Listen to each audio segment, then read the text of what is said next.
It's showtime. Here we are. Here we are. Welcome to Journey of an Aesthete podcast. And we are honored, blessed, happy to have back again Joanne Davis Woods. Joe, how you doing? It's good to see you. I'm good, Mitch. How are you? I'm really good because we're talking about one of the giants of literature. I mean, it would be hard to overestimate. I mean, not only Thomas, of course, we're talking about Thomas Pynchon. Not only that, he's written a brand new novel at the age of, how old is Pynchon now, would you say? Do you know? I think he's 89. 89. So he's written a new novel called Shadow Ticket. And I'm going to hold it up because it's beautiful. I really like the design, what they did here, Shadow Ticket. And that's always a significant cultural event when somebody really good at something puts out something new. He's also been in the news a lot because of the hit movie, of course, One Battle After Another, by P.T. Anderson, which is loosely based on Vineland, which is one of my favorite novels of his, actually. But I guess he's probably most famous, I think, right, in literature, canonical history, I think, for Gravity's Rainbow. Yes, I think so. Didn't that win the Pulitzer Prize in 1972? Well, they didn't give a Pulitzer that year. Oh, they didn't. You're right. Because of him, he was nominated. Yeah. The judges considered it turgid and obscene. Oh yeah, he was for objection to content. Yeah. Well, that's kind of a little bit of the. We'll get to his style in just in 1 second. I just want to say that a little bit of the Richard Farina, Henry Miller. That kind of, that mid-century. I mean, there is a thing that's in Pynchon. He's much more than this. This is just one. He's a deep thinker and writer. He's much more than any one thing. But there is in him that kind of liberatory freedom, in topics discussed and subjects. He's not, even again, like a lot of folks, he's kind of unafraid in that sense. But I wanted to start off in this podcast, what we were doing. We first encountered Pynchon, what Pynchon we encountered, what was going on in our lives. And I'm going to start with you because you have a deeper connection to Pynchon, both in your personal biography, your interests dovetail and cross-pollinate with his. And you want to talk about that, or when you first discovered? So I guess it was 1974. It must have been okay, really soon after the book came out. Yeah. And at that time, I was majoring in the physical sciences and philosophy at Michigan State. But yeah, my boyfriend was an English major. Right. So that's probably why I ended up reading Gravity's Rainbow. And I read it twice. And ultimately, when it came to write a thesis for my general relativity and cosmology seminar, I ended up writing about post-relativistic literature. I wrote about Gravity's Rainbow and the Alexandria Quartet. Yeah. So, because he has a background in physics and I have a background in physics, I think maybe there's an extra bit of appreciation with that. Okay, taking off my bangles here so they don't crash on the table. That you made, Julie. You made. No, I keep going because this is it. So partly little mathematical things, like Gravity's Rainbow. That title, I'm assuming, is a parabola. It is the shape of the trajectory of the U-2 rocket coming in to London. That's right. So, the book begins with a screaming the rock comes across the sky. One of the most famous. Ranks up there with Call Me Ishmael, right? Yeah, people pretty much agree that Moby Dick, Call Me Ishmael, and A Screaming Comes Across the Sky are some of the most famous, two of the most famous openings in literature. So there's that. But you're saying there's more there. This is connected to World War II and the right. And I'm actually talking about the physical shape of the trajectory of the rocket. Wow. It's about perhaps in the center of the novel where this one scientist engineer who's been working on developing the U-2, while they're testing. Okay. So he is supposed to watch the landing, the explosion. So where does he sit to watch this? At ground zero. Because they think that's probably one of the safer places because it will really not land where it's aimed for.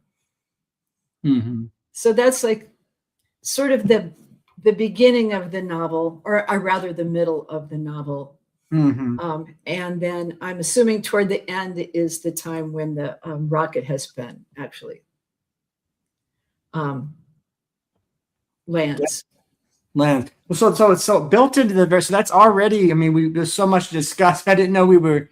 So Pynchon's the kind of writer who, the very shape of the movement of a weapon, right?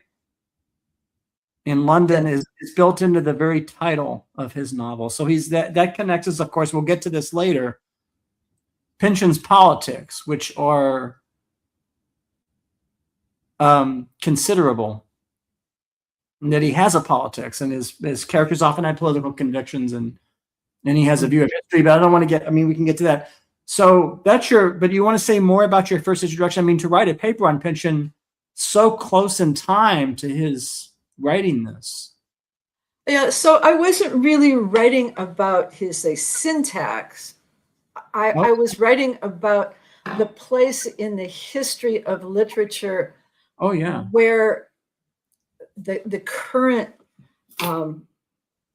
physical theories enter literature. So so the reason that I included the Alexandria Quartet is because it's a set, of 4 novels, right, 3 of which are arranged in different directions of physical space, and the 4th is time. So we have 4-dimensional 4-dimensional chess, or right. So it's sort of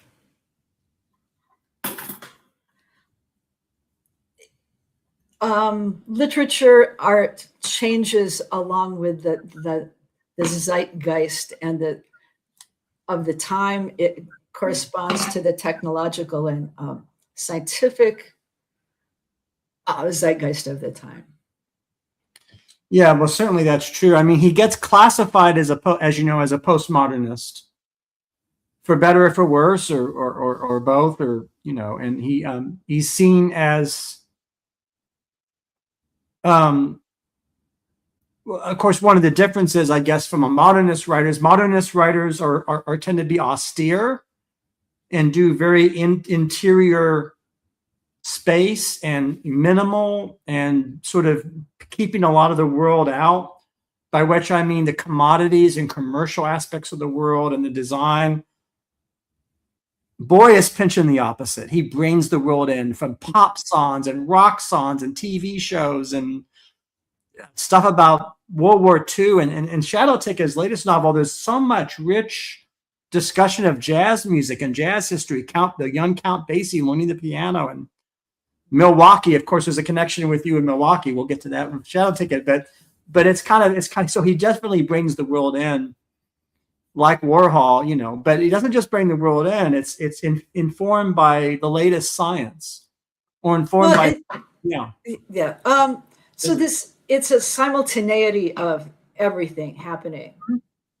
Yes. You know, at once. Yes. You know, all three physical dimensions plus time. You know, he's not adverse to bringing in things from years past, where I think something more modern would be more strict. Well, I mean, I know it's always dangerous to generalize, but it's not inaccurate to say that in modernist fiction, it's not so much that they believe in linear time, or they're attached to a unity of time and space. It's that they actually want to, I think, keep time itself at bay, by which I mean periodization, kind of in a way, and that's part of their austerity of the modern project. You know, if you're austere, you want to leave out 1933. So, you know, if a modernist novelist or short story writer is writing about the Nazis in World War II, they would write about one concentration camp victim, one in 2 days of that victim, right? Very precise of description of the commanders and the carnage, you know, kind of a much more austere, right?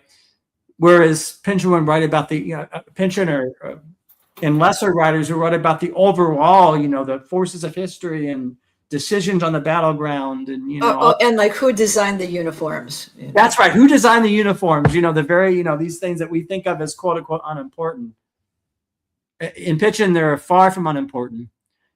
For Pynchon, everything matters, and that's why I think he's not a superficial. I want to say up front, praising him, he's not a superficial comic artist or comic writer. He's more than that. There's a depth to him. And sometimes I think that this comic sort of jokey stuff, like even the open, you know, is kind of there as to seduce the reader. I think into as you will talk about, to waking up from being asleep, you know, and being in this the metaphors of life. But I want to show you, this is my first copy of a Pynchon. This is look at this paperback, this old of thee. Isn't that something? Mm-hmm. So I had this as a child and tried to that's trying to make sense of this. And as you can imagine, and you can see here, chapter 1. And that's a shape too. That's a shape too. Yeah, you see the shape, but it's funny, we see different things. So when I look at this, you know what I think of? My literary. I think about. Tell me, the lines through the V. Oh, I have no idea. Did you draw that, or was that part of the design of the? Oh, draw. No, I don't think lines. No, that's water. Did you see those waves? That's water damage. Oh, old this is from 1972. This book, it's probably been in flood, you know, water in Florida, and I'm sorry, that's just water damage. That's not. Oh gosh, I thought it was like some pencil drawings of. No, no, but chapter 1 says, in which Benny Profane, a schlemiel and a human yo-yo, gets to an aperture. Christmas Eve, 1955, Benny Profane, wearing black Levi's, suede jacket, sneakers, and big cowboy hat, happened to pass through Norfolk, Virginia, given the sentimental impulse. So it's that's the syntax. Is another thing about Pynchon is that he's influenced by pre-19th century art. So people like Samuel Richardson, Cervantes, Don Quixote, right? Mm-hmm. Tom Jones, you know, Tom Jones, not the singer, but the classic novel. Well, Fielding. And so basically what I want to say is 18th century and even 17th century writing, you know, philosophic satires and the comic. So and Gulliver's Travels, Swift. So I feel when I read him, he's really much more influenced by folks like that than he is sort of psychologically modernistic Victorian, you know. Mm-hmm. which,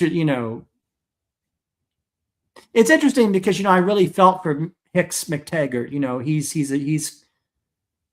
maybe some people say he's not on the round, but I really felt for him losing the girl and not getting what he wants and being stuck in Europe. And the Nazis are taking over. So I want to make clear, it's interesting. There's the jokiness and there's the quality of caricature and even burlesque, but there's a humanity, there's a depth, and anyhow, I talked too long about that, but this is my first edition of the, is there anything else you want to say about your early? Oh, no, that's good. That's good. Have we both, so both of us have not read all of Pynchon, right? I have not read all of Pynchon. Neither, so that's good too, because the guy's so brilliant and so prolific that I would have to give up my life, Yeah, I didn't read Mason Dixon. I read part of Mason Dixon. I have a kind of, I'm not trying to name drop, but the reason why I read part of Mason Dixon was because of Cornel West. So I went to the philosophy conference, I think in 1998, and Cornel West was carrying around Mason and Dixon. He and I were actually having coffee in between sessions, and we had just heard Martha Nussbaum lecture on ethics, and Cornel West said, I'm reading Mason and Dixon. And being, of course, being West, being the Christian that he is, political, like he said, it's a novel about imperialism and colonialism, and Pynchon gets it right, the evils there, and he said something like very, and maybe it's about that, but I didn't finish it. I actually have like a quote from Mason Dixon. Oh, let's hear it. That was like a handy little thing that kind of corresponds to what Cornell was talking about. Okay. And he says that those whose enduring object is power are only too happy to use without remorse the others whose aim is, of course, to transcend all questions of power. Yes. Yeah. So that's beautiful. That says a lot about all his narratives, I think. Yeah, it does. Well, that's the political dimension of Pynchon. I mean, you've said there's a scientific mathematical arithmetic, because those are, as you remind, mathematics and arithmetic are inseparable. We don't want to both. They're separate and inseparable, and add in some geometry too. This is what I love. Yeah, this is what I love about you, Joe. So that's true. How do you want to proceed? Do you want to talk about jump into the latest novel, Shadow Ticket, or do you want to? Because I had to take the Pynchon is so complex. I had to make an outline. It's not like doing another topic. You have to. So we have. I have here Byron the Bulb, which is. Yes, and then we have Milwaukee, and we have Milwaukee, yes, and Past Blue Ribbon, and Dairy, and Prohibition. So I think we should dive into Shadow Ticket, and just, if it's possible, do an outline of this detective novel, which it is. Okay. This very Dashiell Hammett, Raymond Chandler, Ross MacDonald. Even Elmore Leonard sort of novel has some of that in it. And yeah, it does have some Elmore Leonard, definitely. Absolutely. Do you want to talk about that? What comes to mind? So, do you want to just go over what it's about or where it takes place? Like just a general, for someone that hasn't read it, what is Shadow Ticket, and what? Well, it's a quest. Pynchon always has a quest. He's got a mystery to be solved. And so in this case, it's bringing back Daphne. That's right. Yes, back to Milwaukee. She's gone off to Europe following her clarinetist boyfriend. Well, there's a lot. I love this. So one of the things I love about this novel is there's so much jazz in it. Mm-hmm. I could say, and also what he does in every novel is he makes up his own songs, right? Oh, yeah. And so there's song lyrics that everyone is, and the song lyrics are intricate. And the song lyrics are both homages to actual popular music of the period he's writing about, whether it's rock and roll in the 60s, 70s, or it's the big band jazz. But it's also parodic. It's also a parody. So it's somewhere between respectful. It's interesting. You know, like there's one song that's like a bolero, right, in this novel. Right, it's a bolero, which is it's something I'm not there. What is the bolero? To the tune of a bolero. I forget. It was. I think I have it. I have my sticky notes. Well, I'm counting on you here. Uh-oh. Yeah, if I tell you. It says if I tell you bolero. And it's if I tell you what it's all about, somebody better sell you a ticket on the next train out. Forever leave me to my real times. Just be off and away. Don't even think of me at meal times. Waiting for the souffle to fall. Just remember when you asked me. Ask me what it's all about. I could have let it sail past me, but was there really any doubt that someday, darling, I'd fumble and you'd have to be dumb not to tumble? So unbelievable with you.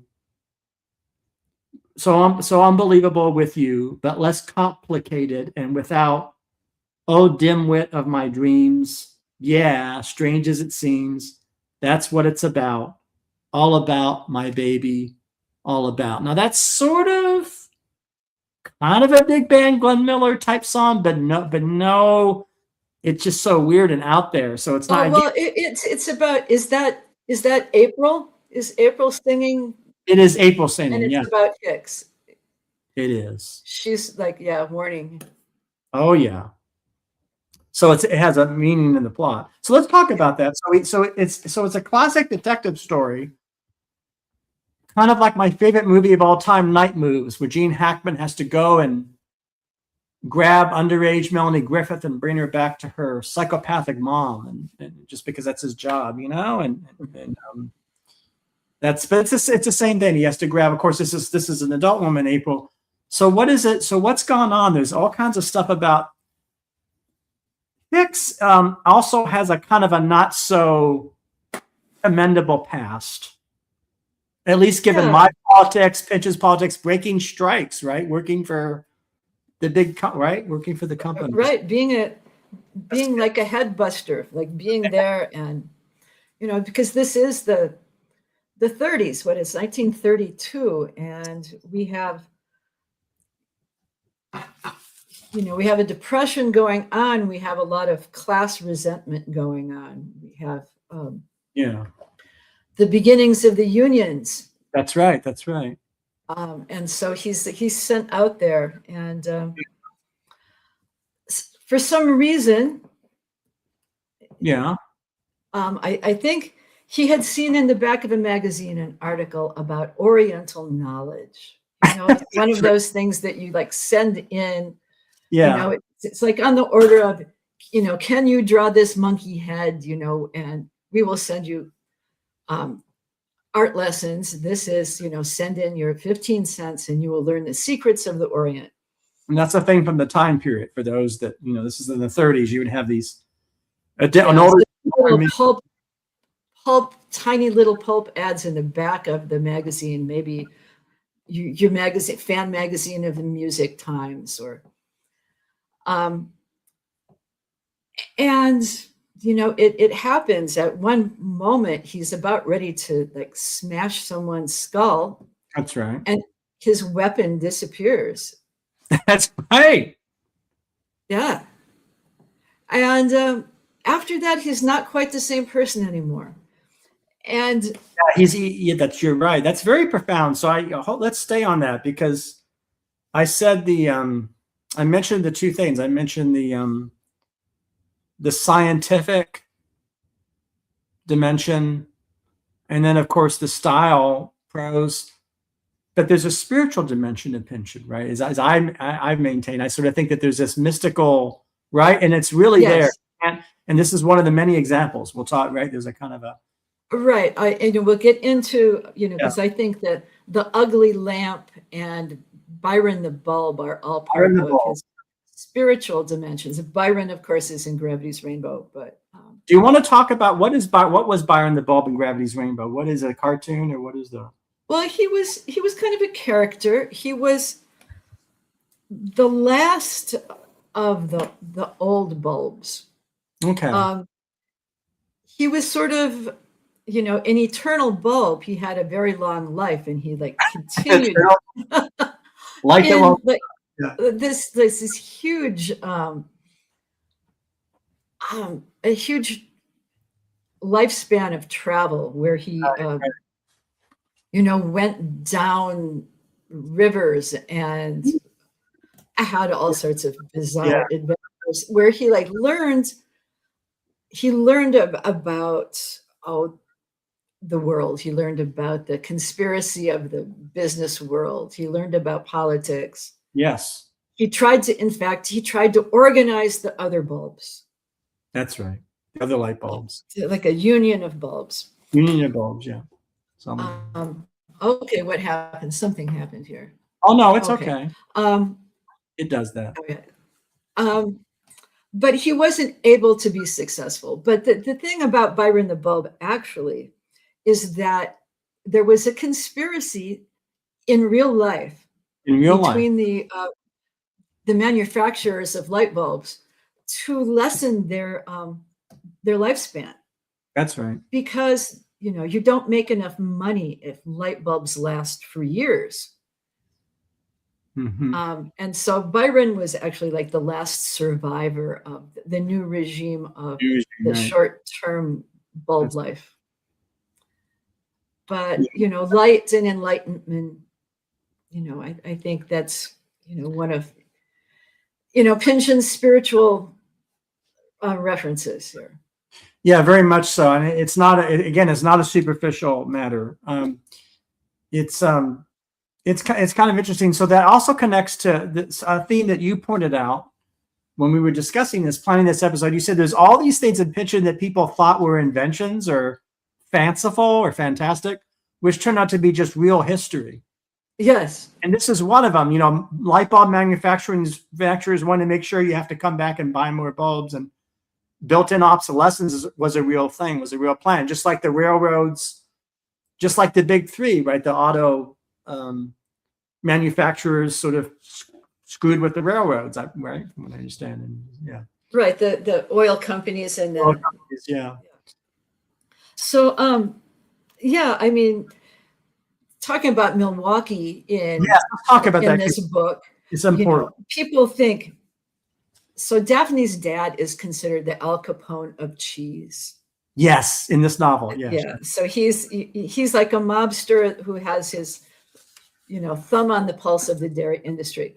But the thing that actually is so funny is that Al Capone, during Prohibition, was actually involved in the dairy industry in Chicago and Wisconsin. So so there you go. So Al Capone, and the thing that you would think is insane is that Pabst Brewing made its own version of Velveeta. It actually did. So what we call today, the kids call today PBR, right? Who would have thought that PBR invented a form of Velveeta back then when they during Prohibition, and Pynchon mentions this, and we would all think, oh yeah, that's funny, that's Pynchon, but that's Pynchon actually doing Pynchon, dealing with history.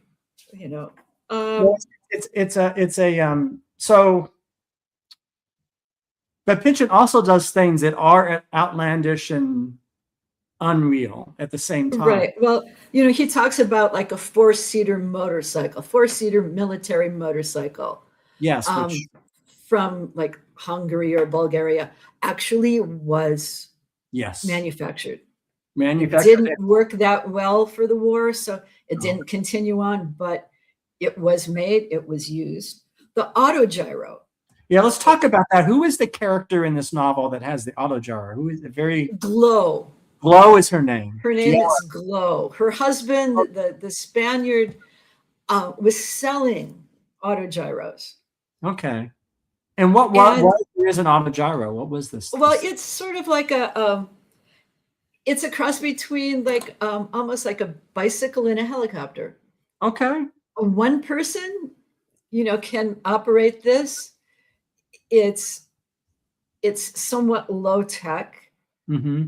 and it was actually a real manufactured product. Mm-hmm. Um, you know, it was marketed Mm-hmm. back in the 30s to people who, you know, had like great hopes of being able to like Yeah. fly around. It took a little more effort and knowledge than people were like ready Yeah. to put in. Yeah. So it didn't really become, um, you know, a consumer product, but it had hopes of that. And again, you know, that was one of the things that you thought, oh, that's really cute that Mm-hmm. that Glow is just kind of swooping down and, you know, saving Daphne from, That's right. you know, the Nazi skinheads, Yeah. but she could have. She could have saved. Yeah, could have. Well, it's actually a real machine. It is a real machine. I want to ask you this question. What's your opinion? So, do you think that Pynchon has kind of a romantic, I don't know, if, interest in inventions or innovations that were discarded? Kind of like a little bit of like they're orphans, or like he kind of has a little bit of love for them, that they were discarded by the forces of capitalism. That maybe there was some good in these inventions, or do you think I'm over? Am I going too far? Is there a little bit of that in Pynchon? Well, maybe a little bit of it. I don't think he has any nostalgia for Pabst Velveeta, No, of course, but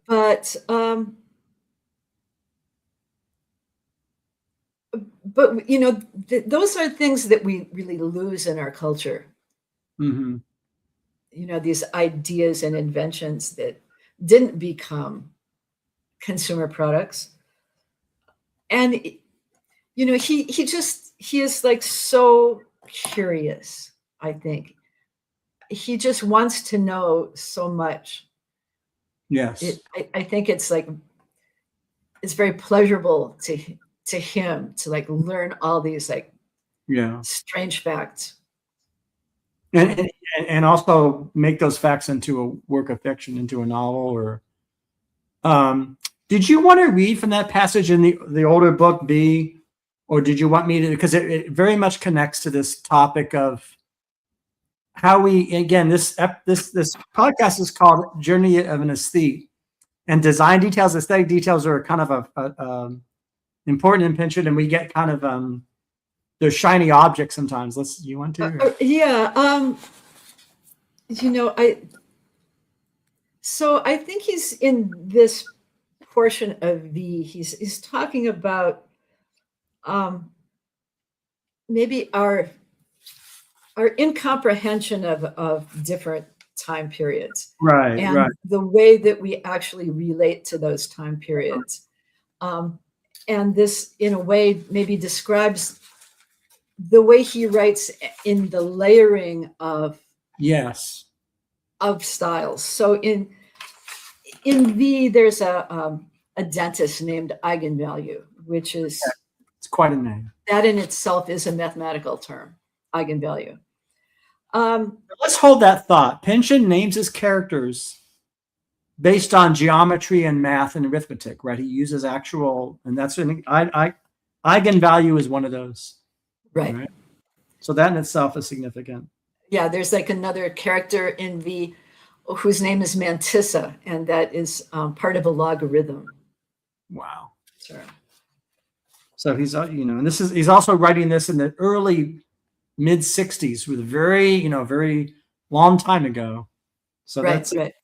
And he dedicates, of course, Gravity's Rainbow to, I mentioned this again, I want to the great Richard Farina. Been down so long, it looks like up to me. Yeah. And which we have both read, right? Mm-hmm. Mm-hmm. How many people have read that or remember even Richard Farina? So that's why we need to do this podcast, Joe, because you and I are the only two people that remember Richard Farina or know. Yeah, I knew people back in the 70s who had read it, but I'm not in contact with them anymore. Yeah, well, there's 1 year. So anyhow, do you want to read it? Because it's beautiful. Well, I have like a little bit of it that Eigenvalue is thinking that it's impossible to determine the patterns of the time that we're in. Okay. He says he talks about times being compartmented off into sinuous cycles, each of which comes to assume greater importance than the pattern or the weave itself, and it destroys continuity. Thus, that we are charmed by the funny-looking automobiles of the 30s, the curious fashions of the 20s, and it cons us into like a false sense, a false memory, a phony nostalgia. And it leaves us without a sense of a continuous tradition. Mm-hmm. But so, hold that thought. So he also says, perhaps if we lived on a crest, things would be different. We could at least see. So you could talk about what that means. I mean, oh, well, he's talking about like a shape of time. Yeah, it's geometry again. Yes. So important to Pynchon. Yeah, that if we were on the crest of a wave, we could see the overall. But he thinks that we're in the nadir, the low, and we're like trapped in that, and we can't see any large overall pattern. So should I be chastened by this? And because I'm so aesthetically oriented and I get fascinated by the fins of an automobile or about the beauty of a tailcoat. I mean, there's so I get a sense that Pynchon himself is fascinated by these things. I mean, there's so much in Shadow Ticket. There's more on menswear. In this novel, there's more discussion of obscure tailors like Canisi in Vienna and trousers and that you almost ever see in a work of fiction. So he knows his history of fashion. So in my opinion, that you shouldn't be chastened by your interest in that. Oh, that's the wrong word. I think what he's saying is that is a way that we are obligated to learn about the other times that we're not able to see. Well, it also begs the question of why. Of course, Pynchon. So I'm gonna pull out my favorite novel. One of them is Vineland, because there's so much. Well, I'll just give you an example of some of his. These fit under the category of things that are both invented and discovered, because he's using elements of the culture, these aesthetic details,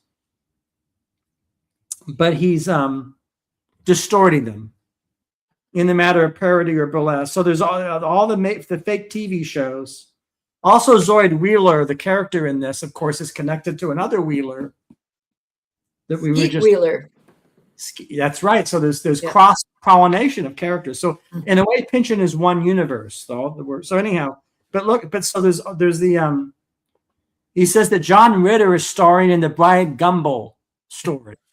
So I guess we're meant to believe John Ritter, the comedian's playing the TV show, talk show host Bryant Gumbel. So what? It's just all this weird. But he goes pretty far with that. I'm trying to find here. So there was a Bryant Gumbel, there was a John Ritter, but there was never in a million years that combination. Or Sean Connery is playing G. Gordon Liddy. So that's what Pynchon does. He takes iconic stars like James Bond, Sean Connery, and says, I'm going to have Sean Connery playing the role of the Nixon hatchet man, G. Gordon Liddy.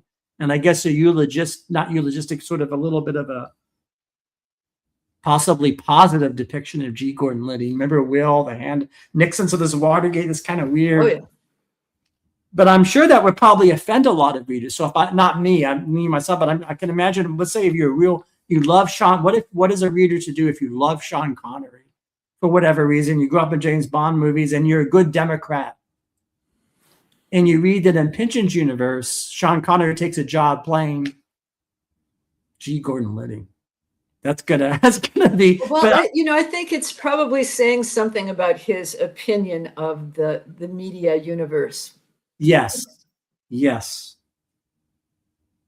And could be his way of saying, that James Bond, he's just an imperialist. Given Pynchon's left-wing politics, that's just yeah. You're just you like the Queen too much, and he's just a tool. He's a tool, just like Gideon. Right? G. Gordon Liddy was. The British Empire, so he's not so suave and so cool.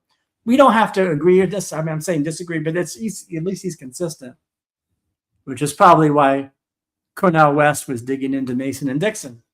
But I'm just trying to find it's a weird list of television, like a variety show, and it's the Osmonds and Robert Redford, and oh yeah, here we go. This is one of the weirdest passages, and there's a lot of weird passages in Pynchon. So this is the movies at 9.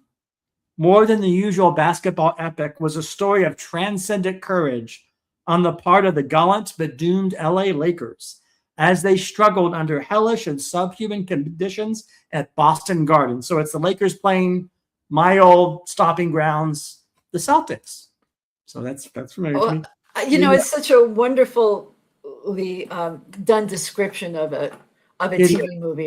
It gets even better. Wait. It gets an unscrupulous foe, hostile referees, and fans whose behavior might have shamed their mothers, had their mothers not been right there doing the same, screaming epithets, ruining Laker free throws, sloshing beer on their children in moments of high emotion already. You can see there's already Pynchon's criticism of, dysfunctional families and alcoholism. That's in there too, right? To be fair, the producers had tried their best to make the Celtics look good. Besides Cindy, it gets better. Hold that thought. Besides Cindy Portier as Casey Jones, there was Paul McCartney in his first acting role as Kevin McHale. Sean Penn as Larry Bird. On the Lakers side were Lou Gossett Jr. as Kareem Abdul-Jabbar, Michael Douglas as Pat Riley. And of course, that's perfect because Michael Douglas looks like Pat. Yeah. That's a reference to the fact that in the movie Wall Street, the tailor Alan Flusser gave Michael Douglas the same shirt collar style that Pat Riley wore as the coach on those games. So there's a reason. It's not all. And it starts reminding me of Rollerball. Oh yeah, Rollerball is actually Pynchon liked the movie Rollerball. We can sort of. I can imagine. Well, no, but not for the right reasons, perhaps. But and Jack Nicholson as himself. So it's great. Jack Nicholson is so great. He doesn't play. He's just himself being the shades. Well, he was always like in the front row watching those Laker games. Always the front row watching the Laker games. So that's so. Say blood remarked aggressively, some righteous looking shades Jack's wearing tonight, right? So we can pull out. I can take off these, and I will do this for you, Joe. I can pull out the shades to be Jack Nicholson, Jack Nicholson shades, and I can say to you, Joe, we're gonna have a nice New Year's Eve thanks to you. We do like that. We're gonna do Jack. Oh, okay. Or our producer think I do it. Okay, Jack. I don't know, Jack Nicholson. But, he's toying with all these things with John Ritter and Jack Nicholson. And so I guess what I want to say is I think Pynchon is ambivalent. I think he sort of thinks some of this stuff is okay and likes it and thinks some of it's entertaining as far as it goes, but also thinks some of it's insidious. Right? And so that's interesting about the media. I've spoken too long. So I apologize. I just wanted to read that. I thought that passage was just outrageous. Oh yes, it's wonderful. It's wonderful. It's but it's like Pabst cheese. That's right. So where were we? No. We were talking. I don't even know. One thing when we were talking about Hicks. Yes. And Hicks McTaggart. His conversion, his enlightenment away from violence. That's right. The Oriental knowledge. The Oriental knowledge, yeah. I almost wonder if this book wasn't set in Milwaukee because of one thing. If Pynchon loved this Oriental knowledge concept in Milwaukee, there was like just this landmark gathering place. that Pynchon refers to as Oriental hardware, but actually, if the sign was Oriental drugs, it was a pharmacy, it was a lunch counter, it was, in fact, a hardware store, and it sat next to the Oriental Theater. And that connects to your own life story, right? Which, at one point I thought that what would be the best thing is to actually like paint the restoration of the Oriental Theater. Which you did. And which I did. It was a wonderful thing. But yes. That's another reason you're on this podcast, because you have a direct connection to Pynchon, because the very subject of his latest novel connects to the great old movie theaters, and of course love of film, and you restored one of the great movie theaters, the Oriental, in Milwaukee, but there's a lot of other Milwaukee things not in this. Amazing. Well, lots of little things are mentioned. They talked about the bombing of the police station, which actually did happen at the beginning of the 1900s. That's right. The QWERTY keyboard, the layout of your keyboard on your computer here or your typewriter was invented in Milwaukee. Did you hear that, folks? That your computer, your Apple, so Steve Jobs has to thank, right? It's the layout of so I guess that would be, should I show them what we mean this? The thing. Yeah, the QWERTY. This is a Milwaukee invention. Yes, indeed. See, it's interesting. Right? In Milwaukee, they call water fountains that you drink from bubblers. He mentions that there is a bizarre card game that I imagine if you weren't from Milwaukee, you would just assume the name of a card game called Sheep's Head was only invented, but it is a card game. The real card game. I can't remember the rules. Every hand had a different set of rules, but Sheep's Head was, a lot of people spent a lot of hours playing Sheep's Head. And then he mentions a guitarist. Who's actually Les Paul. One of the great. So that I've said this before. I was fortunate to see Les Paul.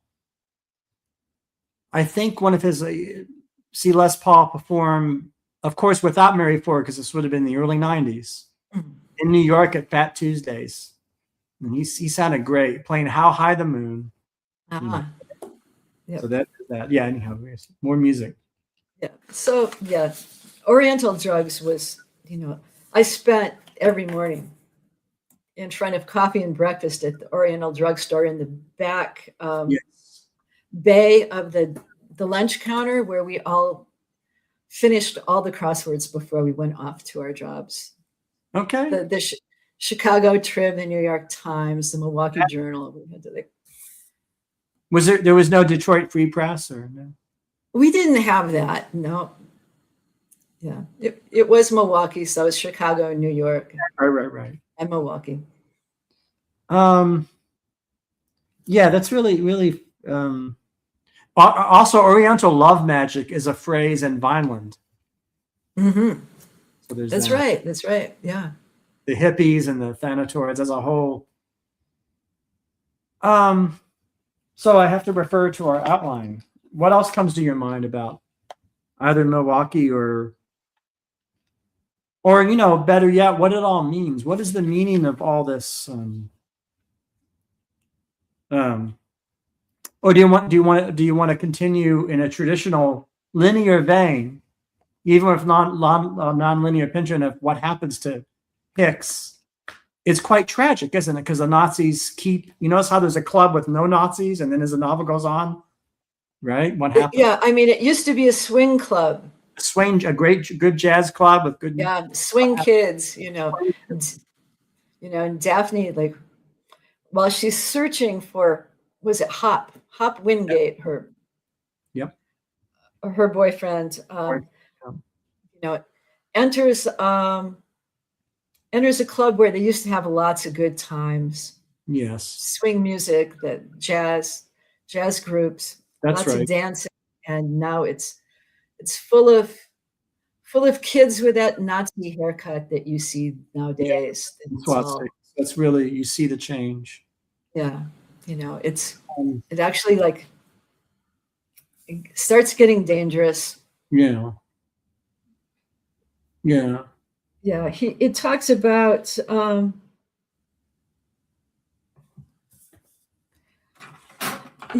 fun times that there were moments where everything was fun, and we should have realized that it was like a moment that wouldn't last.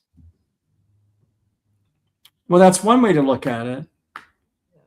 Well, I mean, when you get to the end of the book, oh no, but that raises a profound philosophical question. So if things go south, if they go bad, turn tragically bad, so it's not only awareness of the potential of that happening, but hopefully your awareness will prevent it from happening. That you're actually through.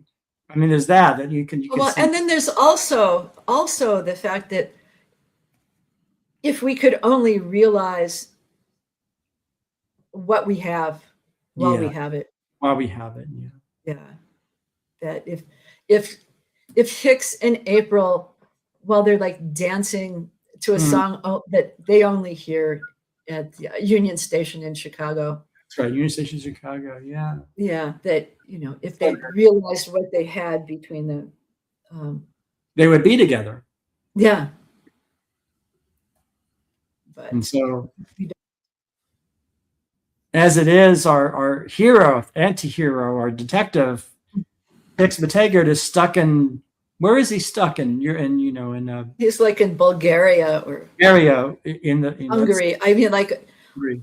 In the Balkans, where that's not a place you want to be in this time period. That's like no, the word right. Yeah. It's really bad. You have communists on one side and Nazis on another. It's like the worst. What kind of the worst? Right. And talking about that motorcycle. Yeah, let's talk about it. It's amazing.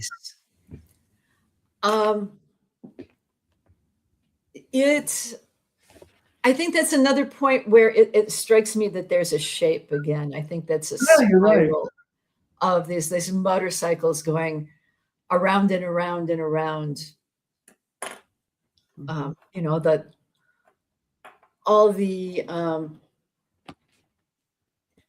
jazz group is on a tour to entertain all these motorcycle people. Things are kind of like going around and around in circles, and then it's slowing down, and it's coming to a point in this town called Fiume. I don't know how to say that. Fiume. Fiume? Yeah, it's yeah. I don't know. It's a port. Everybody comes together there. All the characters who have been like ranged over all these places. We have Daphne and Hop. We've got the guy that got picked up by the U-boat in Milwaukee. Oh yeah. Hicks. We've got Daphne's dad. Everybody ends up there. Yeah. Everything has been going around and around, and it slows down and kind of like. It's fascinating. I mean, so as I've mentioned to you before, and I'm going to bring it up because it is very germane. I was fortunate to take a class with the great James Wood, who is one of the big book critics, British literary critic. And it was basically a class on the art of fiction. And as we all know, he wrote a piece attacking Zadie Smith, in particular her novel White Teeth, attacking Don DeLillo's Underworld, and attacking the Thomas Pynchon, all three, saying they're just not as good as we think they are, that they're jokey, and of course is the classic criticism, that their work is not realistic, is unrealistic, has no connection to living, breathing human beings. Now, it's interesting. On this podcast, I've covered John Updike, who's probably, as you know, John Updike gets really is Proustian interiority of the moment to moment psychology of his characters, like Virginia Woolf or like but you also know that on our podcast there's just styles. One style is not better than another style. In fact, different styles of prose exist that way for a reason. They need to be the way they are. Pynchon needs to be Pynchon. I'll go even further. Would you agree with me that Pynchon is profoundly realistic in his own way? In his own way, I would say yes. Yes. Yeah. It's not as individually realistic. A lot of his characters are not like real people as such. They're just kind of notations, but culturally, I think he's realistic, even though people probably think that's the most fantastical piece about his work. I think he like layers so much of these cultural moments to give a realistic view of a time, I'm going to say it again. I don't know if it's right or not. It's kind of like Andy Warhol. Andy Warhol says, why are you hiding the Brillo pad? Let's show the Brillo pad. Brillo pad is part of our reality, and these dumb TV shows and John Ritter are part of our reality. And moreover, in Shadow Ticket, his newest novel, there's a discussion of this great piano player named Bill Basie, the Count Basie, and you're catching him right before he's developed his big band style. So in the very beginning of this artist, it's integral to the history of jazz piano and history of the big band. So it can be quite significant. And that's part of reality too, right? So right. Yeah. I mean, yeah, there's, it's the time and culture of a place is not just the economics or the political situation. There's this mood, and him talking about John Ritter playing Brian Gumbel just really shows it. I think it really does in a way explore the craziness of this media culture that people are immersed in. Yeah, so it's actually well, James Wood's phrase for that is he calls it hysterical realism. So in other words, that's his way of saying a bad kind of realism that's it's so relevant and so resonant, these things he's basically saying, I don't want this to be in books. I mean, I find that aspect, I'm not trying to pick on James Wood. It was insufferable, but I had the kind of mind that I was studying with him. And so I kept in the back of my mind, you're wrong about this, you're right, but it was enjoyable to read a text like Nyapo's A House for Mrs. Beeswax, Mr. Beeswax, and Henry Green with him, because you're reading with a great thinker. You're reading, that's an exciting experience. So I have to keep aside my reservations and my objections. I would never want to study Pynchon with him. You'd be the worst person to read.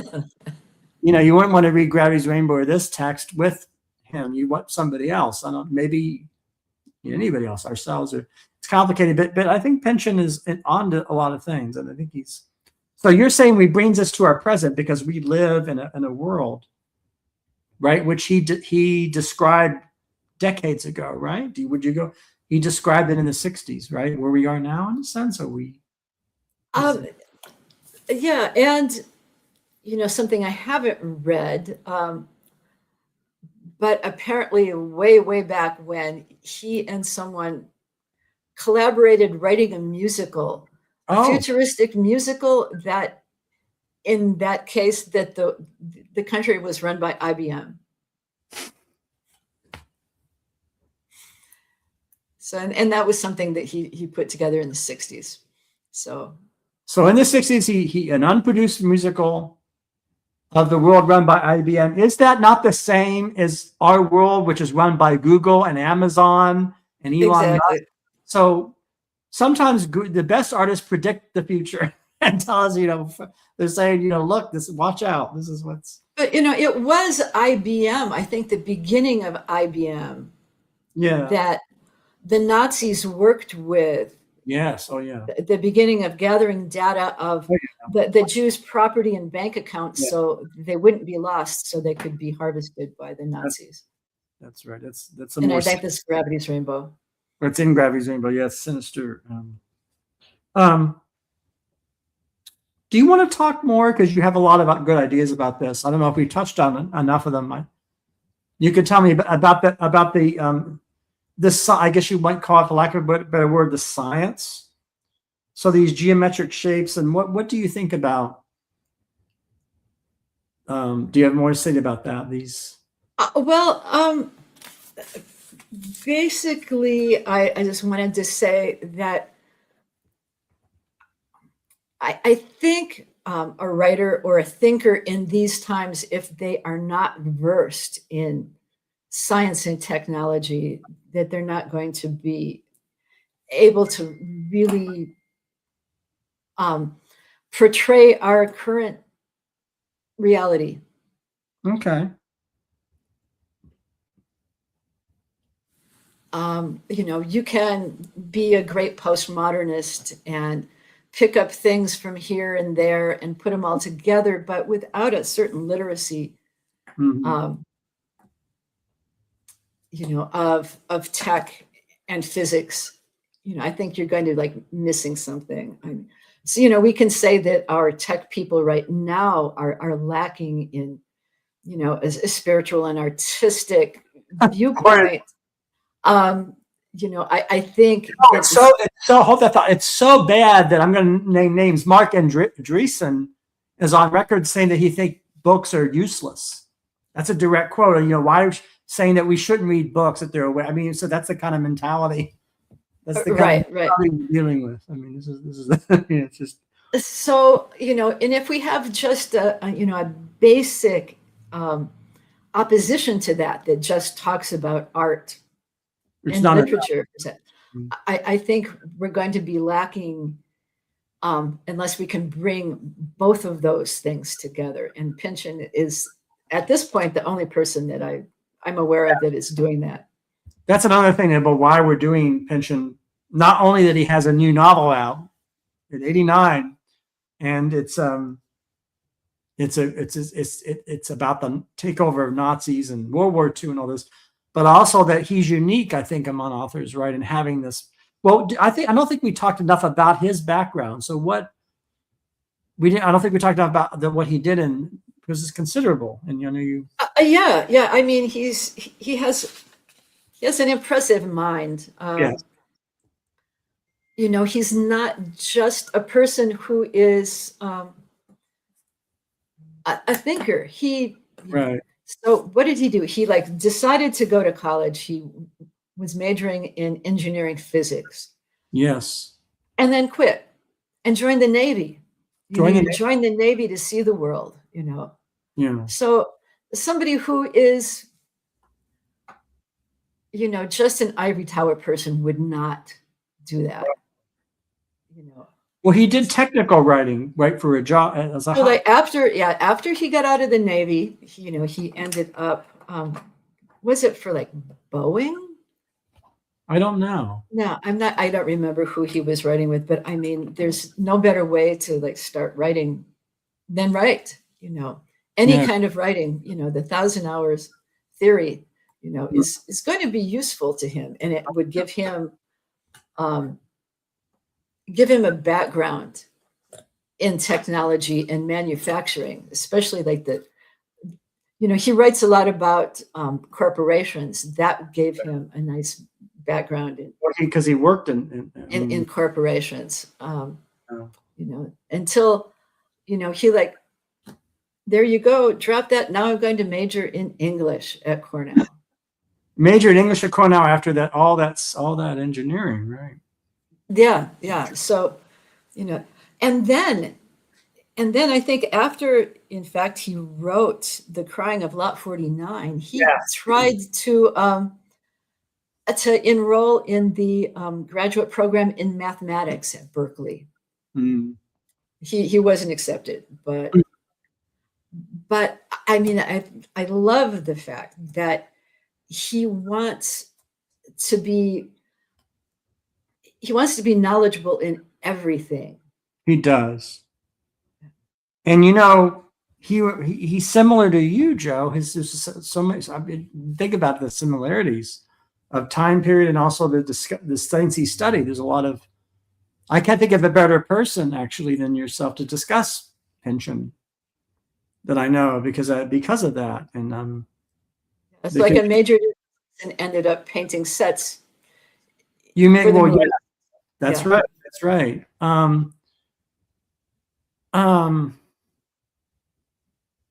How do you feel? I guess what I want to ask is, how do you feel you see the world because you know the humanities of the two? C.P. Snow, of course, has a term, the two cultures, famous sciences and the arts. How does that inform you think you're present in a way? It does, right? Because you see things. Yeah, I try to see them as a unity. That the duality style of thinking of dualities, I think, can be a danger, to humanity and culture. Yes. But that's just my opinion.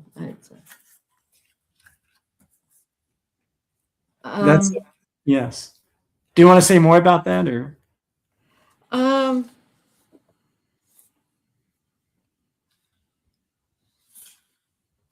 No, I think we could go on to what else should we go on to? Pynchon and the ugly lamp. Well, that's important. Ugly lamp. What makes a lamp ugly? It never. But anyhow, go ahead. What is it? Well, there's no physical description of this lamp except that it's like ugly. So noteworthy in its ugliness that it is desired by every lamp collector in the world. And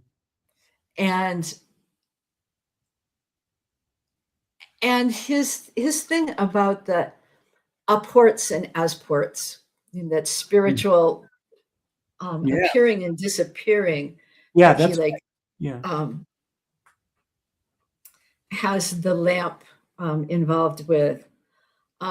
Again, I think he talks about lights and lamps and street lamps and Byron and this ugly lamp that I just feel that he's talking about the sources of knowledge and personal insight. And the lamp, shows up at this point where I think Ace Lomax is going to pick it up and take it to Daphne's father, who's the Al Capone of cheese. The Al Capone, yeah, the Al Capone of cheese. That it's, the evil forces in the world want to control, people's access. Yes. To knowledge, and it's, even spiritual knowledge. So that's what I'm thinking about the lamp, and the lamp seems to be protecting itself by disappearing at the last minute, and can't quite grab a hold of it. So it's like Byron the bulb. It's an inanimate object, an allegedly inanimate object that may not be so inanimate, be quite animate, right? It's very animated, right, animated and illuminated, and illuminates. That's yes, illuminating. So he, in the coming dark of the world that is seen in this book. Pynchon describes looking back, like on the last street lights that you can see behind you as the darkness is coming. Yes. Is there a passage you were going to read? There is a passage. Yeah. I think it's important. Yeah, because I do, because it connects to what we're talking about. It's a great way to end the episode too, I think. But it's up to you. Yeah. Yeah. So, yeah, it's here. It's on page 268. Okay. So it's, yes. Beautiful. There's like another passage a few pages before that I also like, and it kind of cues in with the warped and the weft, the lack of being able to see the pattern of what is going on currently. Yeah. And I think this is Glow talking about this to Hicks. Okay. But it's whatever it is that's just about to happen. Once it's over, we'll say, oh, well, it's history. Should have seen it coming. And then right now, it's all I can do to get on with my life. I don't care to know more than I need to about the mysteries of time. Right. We just need to get on with things. That's right. Yeah, we're kind of overwhelmed by the information, by the data, right, by the news cycle, by the screen, by the doom scrolling, all the contemporary terms. Exactly. But it's saying that, and that thing that we said, oh, well, that's a function of our limited consciousness, I think. Yeah. Say our imperfection, that we take things that are historical. Oh, I knew that was going to happen when you didn't know. It's like, oh, I see. It's retroactive. You can tell now. Yeah. Yeah. Yeah.